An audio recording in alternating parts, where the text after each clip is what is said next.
first thing is just to mark out the seat bucket to get an idea of the shape of the cushion needed, the shape and the size.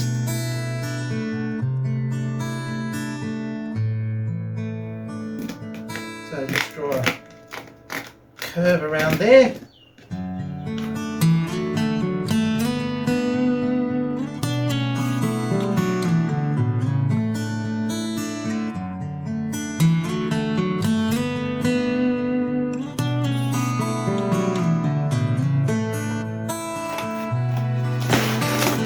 Start cutting into it.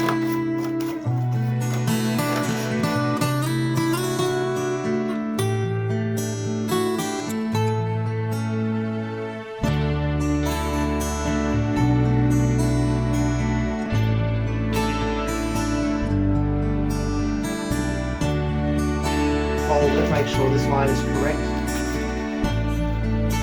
Okay, you can see there that line matches up okay. Okay, so the next step is to trace the template onto the EVA foam.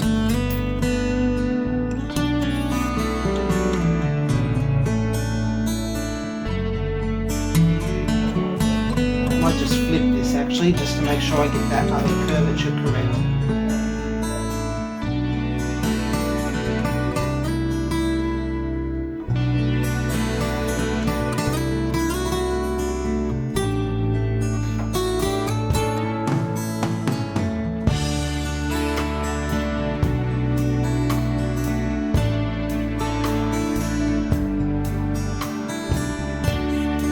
Hopefully this is correct. I'll check it on the seat. Yeah, it would be nice obviously to be able to draw this in a CAD program and print it out on, or cut it out on a laser cutter. If I had one big enough, I only have one with a 10cm square bed on it. But you know what? I think we all need to practice hand skills more than digital skills. There's far more satisfaction in it. So here it is, and when I look at the pictures I realise I've actually made it a bit narrow. It really should be covering the sides, but then again I can probably cover the sides with the next layer, so that's not such a big issue.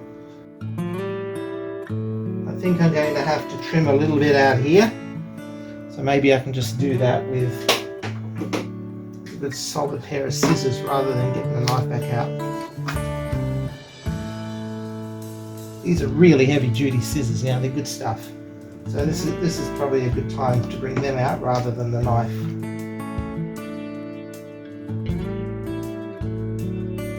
This has a bit more curvature I think than the original chairs, so I've got a problem of making sure that I get everything correct. So it may be a case when I put the reinforcement in that I ignore this area and just put the reinforcement here, here, here and in the centre.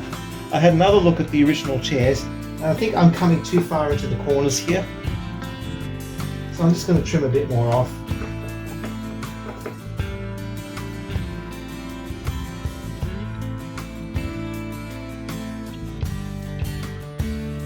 What do you think of that? I think I've got it pretty near correct there. And it doesn't matter if it's not perfect, because obviously there's going to be another layer going on top. But that just means that's not sticking up quite so much there now. Okay, so I've already gone around and marked around the edges for the strips, which are I've already cut on the floor. Next is the center. I'm just going to take this one, which I've already trimmed to size. I'm going to glue it like that down. That's it. That's all I'm going to do with this. These two pieces marked out around here, and this one quite snugly will go in there, so it's a continuation of the strip. Next thing now is to put down the contact cement around the edges and on the bottom of these and glue them down. That's going to take some time. I've got the contact cement applied around the edge. I haven't done the center yet, but I have done there's two small strips. This one goes here, this one's folded and goes here, and I've got the other one down there. And I've already set a timer for 10 minutes. So since I forgot to do this, I might as well show you the process of doing it. I just use offcuts of EVA foam usually as my brush. Otherwise you end up just wasting brushes doing this stuff, you know. And it's just a matter of just brushing it on. That's all there is to it. Just an EVA foam brush. They're a dime a dozen. They can be thrown away, and that's all there is to it. And when the timer goes off, okay, should be enough. Now, you might be thinking maybe 10 minutes is not enough. Well, maybe you're not living in a hot tropical climate like I am. Okay, I'm finding that 10 minutes is usually more than enough for this to go tacky, ready for sticking together.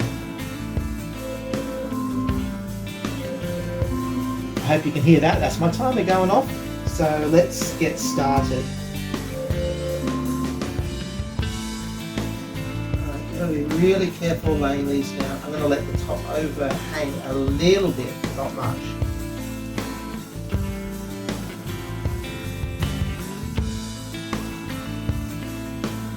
There we go, that's lined up perfectly. And getting better at marking things out. Practice makes perfect in all things. There we go.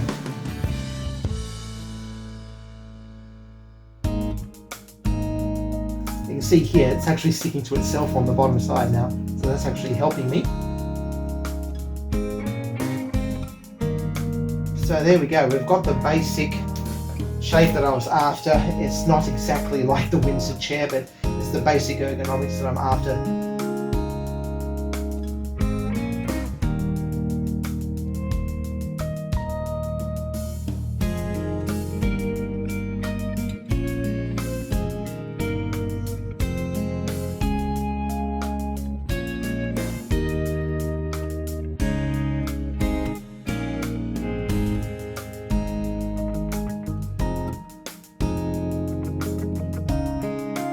Okay, next thing is to cut some thinner EVA foam to go inside, so I'll go and take care of that stuff. So you can see there's a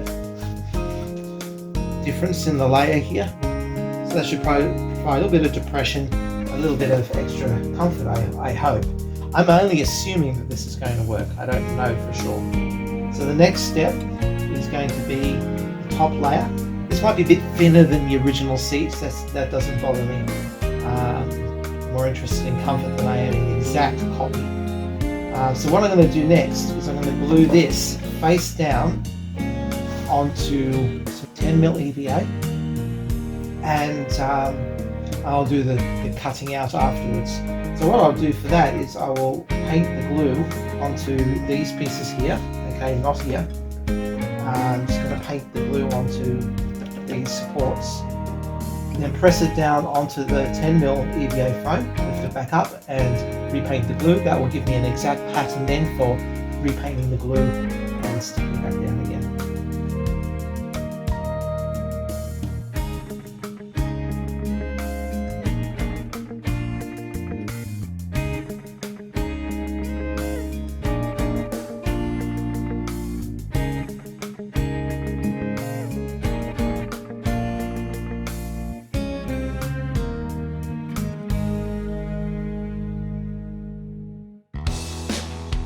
If this was a normal cushion, it would have padded foam, and it would probably originally might have had a plywood base. But with padded foam, when you put the covering on and you pull it down tight and staple it underneath, this is going to end up rounded off. Right? So this is going to end up rounded off. Right here. So when I sand it off, it's going to take care of a lot of these ugly spots. Overall, it worked. Okay, so that's how it's going to sit. Oh my goodness gracious me, doesn't this chair look alright so far? Now I've been comparing the seats again, and I noticed something that wasn't crystal clear before, is that the original chairs are a little bit flatter than most and wider. Okay, a wider section of the chair is flatter than it is in mine. Okay, there's more curvature coming in from each side, which meant that now I'm going to have to put some packers underneath the seat cushion to give it more of a level look, otherwise it'll bow and dish just like the bottom of the chair. So basically cut a square piece of 10mm and a few small pieces of 6mm to provide that little bit of a packing underneath the seat cushion.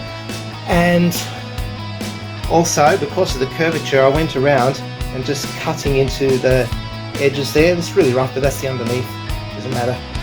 But that's just to go into the curvature. But what I've started doing now with this rasp is to go around the edges and giving them a smoother curvature. I know it looks a bit rough because it's I'm using a rasp, but it's creating a smooth curvature that matches the look of the foam padding being pulled down by the vinyl covering. So once I've done that, I will then be able to do the covering and gluing up put the covering on first, then I'll glue these panels underneath here, and then I'll glue down into the chair. That's the plan.